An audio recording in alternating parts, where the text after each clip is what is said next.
What is good, y'all? It's your girl Queen B coming to y'all with yet another reaction. Now, before I get up into this, I already know how y'all feel about MSNBC. Okay, we know that it's not really a joyful platform when it comes to your boy Trump. So, with that being said, we already know that the case Trump had to, unfortunately do a virtual court for today for the hearing of the 34 counts that they are trying to put on him due to the hush money and trying to, now convict him as a convicted felon, as he has 10 days before he actually goes in the White House to be sworn in on January 20th. Now, with that being said, y'all, I've done my research on Michael Steele and Joe Scarborough. And they're not really fans, to my understanding in my research of Trump. And they are on the morning show today, and they are actually talking about the Supreme Court rulings and, just trying to justify in their own opinions, way it should, go. So with that being said, pretty much Michael, he feels like, in my words, y'all, like he feels like no one should really be, praising Trump, whether public, political, or whatnot, because Trump didn't care, in the first term about respecting the norms and things like that. So he feels like, as far as the Supreme Court goes, and things like that, we shouldn't overly,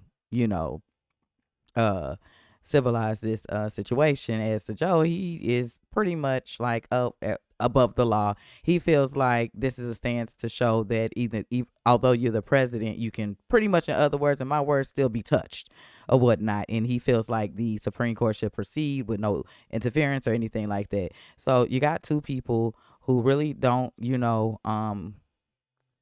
my understanding, support Trump or whatnot, and they are giving then they got a heated discussion over this topic. So we're gonna dive into the video, y'all, and we're gonna chop it up towards the end. Y'all can fill me in a little bit more in the comment section about these two. Again, I've just done my research on them, and this is just what I got out of it. And the platform itself, we already know. So let's dive into the video, y'all, and then we're gonna chop it up towards the end. Yeah. So Michael, you want a footnote here? That's great. It's I do feel at this point, when we're talking about everybody saying they're catastrophizing, and people think it's the end of democracy, we've certainly issued those warnings during the campaign. I do just want to say, we need to have some caveats here. And I'm going to say, yesterday, the United States Supreme Court ruled in a way that Donald Trump, for very deeply personal reasons, did not want them to rule.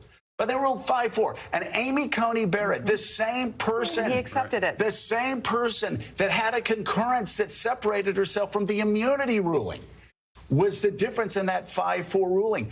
Yesterday, the 11th Circuit, the most conservative judicial circuit in America, dealt Donald Trump another blow, a pushback, checks and balances. 2 weeks ago, 38 conservatives who Elon Musk said he was going to personally destroy their political careers said to Elon, go pound sand. They voted against him. Now, the next big test is, what will senators do? They said Gates was not acceptable.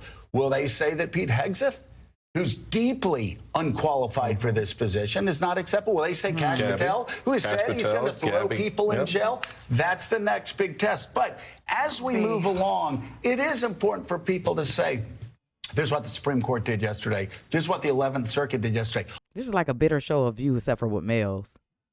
Looks a hell of a lot like what they've been doing for the past 8 years. So the 11th Circuit had slapped down Eileen Cannon twice before, because it's just bogus rulings on her part. And they're going to honor that judicial responsibility. Supreme Court decision yesterday, okay, all right. But I don't see the Supreme Court addressing the fact that one of its justices had an improper conversation. Michael, I'm not saying we're walking in a winter wonderland. Joe, you had your moment. Let me just finish the point. I know, but I get that. Tell us something we don't know. Well, I'm telling you something that you seem to forget. And so let me make my point. You may not like it, but I'm going to make it. And the reality of it is, I take your civility argument, and you like to say 78 million people voted for Donald Trump. Well, 82 million people voted for Joe Biden. Right. And he didn't get that civility that you're talking about from Donald Trump in those 4 years. Right. So now the expectation is, because he's won again and he got 78 million people, we all got to be civil to Donald Trump.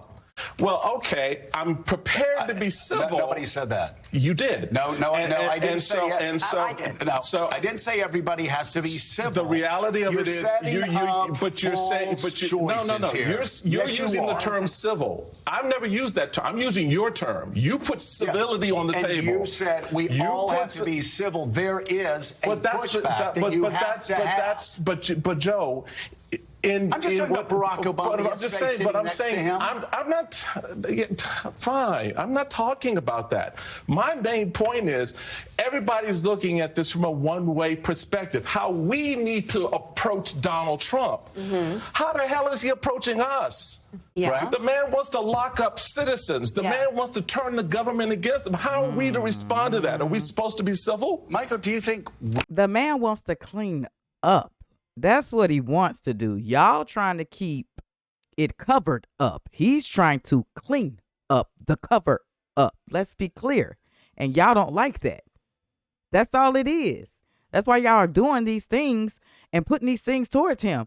But meanwhile, we sitting here and we seeing people get pardoned. And we seeing out that we got people that are sitting in jail for almost 4 years for peacefully protesting, and it had nothing to do with the chaos that broke out when that broke out. In January. Like, come on. Y'all just don't want to see this man get to inauguration because y'all already know he's finna clean house. He's cleaning up cover. And that's why he got these people in line who he chose to do the job. And y'all probably finna hate on that too, because but it's all right. At the end of the day, that man get into the 20th, y'all, regardless of what y'all like or not. These folks is bogus. you don't know that? Doesn't seem like it. Michael, why do you... Not you. I'm just saying the Michael, broader Michael, you. Why do you feel the need to create false choices? I'm not creating a false choice. I'm using your words. You have created... I'm using you. You put civility on the table. My words. You took me saying that it's not the end of the world, that Barack Obama smiled and talked to Donald Trump, and you're turning that into that we have no idea what's before us. I'm not. You will play very well today on Blue Sky and Threads and X. Congratulations. I'm not playing to anybody. I don't have an audience here. I'm just saying. I don't have a particular. I'm talking to the American people just like you are. I'm using the words you use. No, you're twisting. And so I'm not twisting your words. So let me untwist them. Okay, good. Civility is a two-way street, as I said at the very beginning, and then you attacked that. No, I didn't. Yes, you did. You did, Michael. You did. So you did. No. You need to go back and look at the tape. We can look at the tape, but the reality of it is, my general point, Joe, is that civility is a two-way street. If you want to throw civility on the table, I'm with you. I'm all down with that. I think absolutely what we witnessed yesterday with 5 living presidents sitting there at the funeral of a former president is a seminal American moment, all right? And it's an important one. And, yeah, the politics and the sort of funny moments that occur, those are great. But next week, we start a new regime. We start a new direction. And everybody wants us to behave a certain way in this new era. And I'm more than willing to do that. That way? Yeah. Whatever it is, if it's civility, if it's accommodation to Donald Trump, as we see corporate America doing, if it's bending the knee, whatever it is. But my point is, does anybody here think that we should accommodate Donald Trump when he violates political norms, democratic norms? Does anybody? Because I don't. Because that's not what we're talking about. Does anybody believe that? Joe. There you go. Right. He's absolutely this conversation because.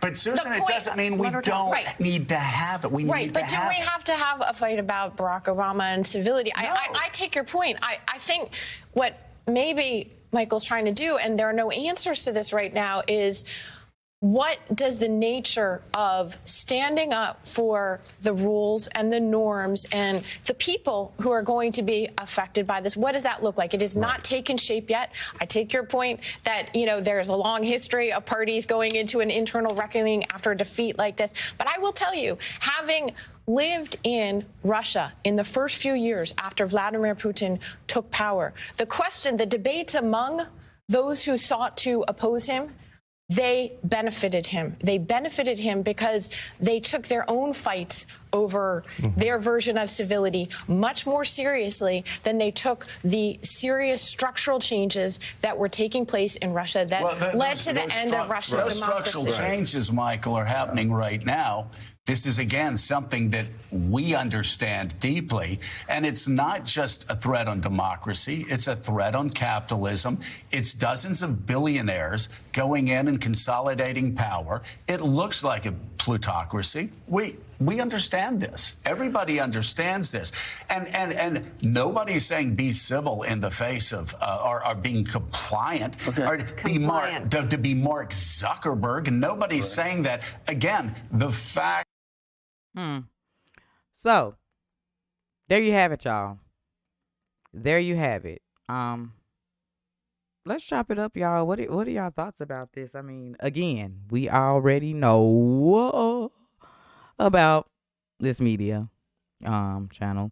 At least we had somebody on there with a pinch of sense. You know what I'm saying? And again, everybody's entitled to their opinion. They gonna feel how they feel. You know, how they got it, this side, that side, whatever side you want to call it. However, when it comes to Trump and this entire case and things like that, it's injustice at the end of the day because, like I stated, we've seen how they sweep things up underneath the rug. We seen this. Like, the videos were escalating everywhere, and then they just disappear, and these people are doing what they're doing, like the borders and all this other type of stuff. Joe, you know, again, wants to blame that on. No, that's the Biden and Harris situation right there. You know what I'm saying? It takes place of who was in office. And they were in office at this time when all the borders were open and things. It was Trump that was trying to get a wall, and people stated that he was simply racist. He's trying to keep certain people out and all this other type of stuff, when the whole time he was just trying to scare the border and couldn't get the resources and the help that he needed to do that. And so fast forward where we at now, and we got all this chaos and stuff going on. You know what I'm saying? Of course, as well as the MAGA and his supporters are watching, his haters are watching too, and they are getting a thrill out of it. But again, this man, they've been coming after him for 9 years, y'all. 9 years. He wasn't even when he was in office. Now he wasn't in office, and now, you know what I'm saying? And they're trying everything they can to not let him get across to that finish line. But we got 10 days left, y'all. Throw whatever y'all want to throw on this man, but he is going to be sworn in to that White House, and he is going to clean up the cover-ups, and that's just it.